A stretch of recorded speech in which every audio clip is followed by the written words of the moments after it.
বাসী তো এই যে ছেলেটা দেখতেছেন, এই ছেলেটার একটা গান দিছি, একটা গান দিয়া সে তুফান তুলে দিছে।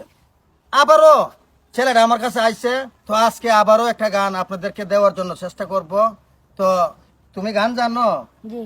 তো আমার ফ্যান পোলো আর কি একটা গান শোনাও, তো একটা গান শোনাও সুন্দর করে। নিহা তুমি ওর ব্যাপারে কিছু গান শুনছো? আসলে আমার আইডির মধ্যে আরেকদিন আমি পাইছিলাম মাধুপুরের বোতল টুকাইতেছে, তারে সাজায় বুঝাই আইডিকে আমি গান গাইছিলাম, কিন্তু আজকে যে এইভাবে ন্যাচারাল ভাবে ফাইলাম আমি কোনো সময় ভাবছি না।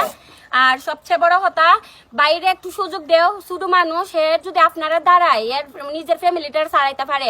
যেহেতু ইকবালও ভাইরাল করছি, আমরাও চাই তাও তার যেহেতু কণ্ঠ সুন্দর, ভাই সুন্দর লাগছে নি? অনেক সুন্দর। কারণ আমরা তো গানের কিছু জানি না, মারুফ ভাই সবচেয়ে বেশি। আমরা চাই হেও একটা নিজের উপার্জনে বড় হইতো, নিজের প্রচেষ্টায়, নিজের যোগ্যতায় বড় হইতো। আমার ভাই কি তা হোক চেষ্টাটা কেটে দিব আপনারা জনগণে। তো আমরা চাই ভিডিওটা বেশি বেশি ভাইরাল, বেশি বেশি হইরা সাপোর্ট করতে, লাইক কমেন্ট শেয়ার হতেন এবং আমাদের আইডি গুলারে ফলো দিয়ে রাখতেন। গাও তো দর্শক, আসলে ইকবালের কোনো তুলনাই নাই।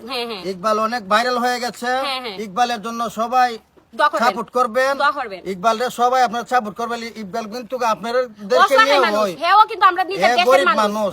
ইকবাল গরিব মানুষ, আপনাদের ভালোবাসা পেয়ে সে অনেক বড় এগিয়ে যাক, আরো বড় হোক দিন দিন। আমাদের ছোট ভাই, আমাদের ছোট ভাই, আর এর গানও আমরা শুনি। দর্শক দেখি কেমন গান করে। ওর নাম কি জিজ্ঞাস করেন? তোমার নাম কি? তোমার নামটা কি? মোহাম্মদ শ্রাবণ মিয়া। শ্রাবণ মিয়া, যাই হোক। শ্রাবণ মিয়া গানটা। এই ছোট ভাই, তোমার কখন থেকে ইচ্ছা হলো গান গাওয়া? ইকবালটা দেখে শিখছো না কি তোমার নিজের থেকে না আমার বাইরে দেখে? সবাইরে দেখতে হয় আমি। আচ্ছা ঠিক আছে, তাহলে একটা গান করো তো, সুন্দর একটা গান করো, দর্শককে শোনাই দিত। মিষ্টি কথা কইয়া তুমি আসলে প্রীতি খুঁজলা না, কাটা লাগাতে দিলা বন্ধু, ফুল কখনো দিলা না, অন্তরেতে দাগ লাগায়া রে বন্ধু আমার হইলা না, অন্তরেতে দাগ লাগায়া রে বন্ধু আমার হইলা না। মিষ্টি কথা বইলা তুমি আসলে প্রীতি খুঁজলা না, কাটা লাগাতে দিলা বন্ধু, ফুল তো কবু দিলা না, অন্তরেতে দাগ লাগায়া রে